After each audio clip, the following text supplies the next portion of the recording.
ڈالیں۔ السلام علیکم ناظرین، میرا نام سائرہ ہے، میری عمر 16 سال ہے۔ میں نے میٹرک کے پیپر دیے تھے، اس کے بعد میں فری ہو گئی تھی۔ میری فیملی میں ٹوٹل 5 افراد ہیں، میرے 2 بھائی، میں اور امی ابو۔ ابو تھوڑا بیمار رہتے تھے، اس لیے ابو کام پر نہیں جاتے تھے۔ امی بھی ابو کا خیال رکھتی تھیں۔ میرے دونوں بھائی کام پر جاتے تھے۔ ایک بھائی آٹو الیکٹریشین کا کام سیکھ رہا تھا اور دوسرے بھائی کا کباڑ کا کام تھا۔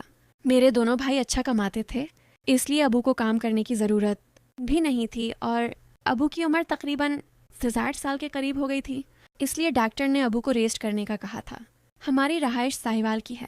میٹرک کے پیپر دینے کے بعد میں اکثر گھر میں بور ہوتی رہتی تھی، اس لیے میں نے امی کو کہا تھا کہ مجھے خالو کے پاس چھوڑ آئیں۔ میرے خالو سرگودھا میں رہتے تھے۔ میرے ابو کی 2 بہنیں تھیں، ایک بہن لاہور میں رہتی تھی اور ایک بہن سرگودھا میں رہتی تھی۔ میری خالہ میرے سے بہت پیار کرتی تھیں اور خالو بھی میرا بہت خیال رکھتے تھے۔ وہ اکثر میرے سے فون پر بات کرتے تھے، اور جب خالہ اور خالو ہمارے پاس آتے تھے تو میرے لیے کافی گفٹس وغیرہ لے کر آتے تھے، اور خالو اکثر امی ابو سے کہتے رہتے تھے کہ سائرہ کو ہمارے پاس بھی بھیجو، کیونکہ خالہ اور خالو کی کوئی اولاد نہیں تھی۔ ان کی شادی کو 10 سال ہو گئے تھے اور وہ بچوں کو بہت پسند کرتے تھے۔ خالو کا اپنا کھانے پینے کا ہوٹل تھا اور خالو وہاں سے اچھا کماتے تھے، لیکن ان کو اولاد کی کمی تھی، اس لیے خالو بچوں سے بہت پیار کرتے تھے۔ خالو کی عمر تقریباً 30 سال تھی اور خالہ کی عمر تقریباً 27 سال تھی۔ خالہ دکھنے میں کافی خوبصورت تھیں اور خالو کا بھی کوئی جواب نہیں تھا۔ خالو بھی بہت ہینڈسم اور خوبصورت نوجوان تھے۔ میں نے امی ابو سے رٹ لگا لی تھی کہ مجھے اب خالو اور خالہ کے گھر جانا ہے۔ پھر ایک دن ابو نے امی کو کہا کہ تم سائرہ کو اس کی خالہ کے گھر چھوڑاؤ، کیونکہ اسے اب چھڑیاں ہیں اور وہ تھوڑے دن ان کے پاس رہ کر واپس آ جائے گی۔ میری خوشی کی کوئی انتہا نہ تھی، کیونکہ میں پہلی دفعہ خالہ اور خالو کے پاس جا رہی تھی۔ ساہیوال سے ہم نے تقریباً 3 گھنٹے کا سفر طے کیا اور ہم سرگودھا میں پہنچ گئے تھے۔ ہم نے پہلے ہی خالہ اور خالو کو فون کر کے بتا دیا تھا کہ ہم آپ کے ہاں آ رہے ہیں، اس لیے خالہ اور خالو نے کافی اچھے کھانے بنائے تھے اور ہمارا بہت اچھا استقبال کیا تھا۔ امی خالہ اور خالو کے پاس ایک رات رکیں اور واپس آ گئی تھیں اور میں ان کے پاس رکھ گئی تھی۔ شام کے وقت خالو ہمیں بازار لے کر گئے اور وہاں سے گفٹ اور کھانے وغیرہ کھائے اور آئس کریم وغیرہ کھا کر واپس آ گئے تھے۔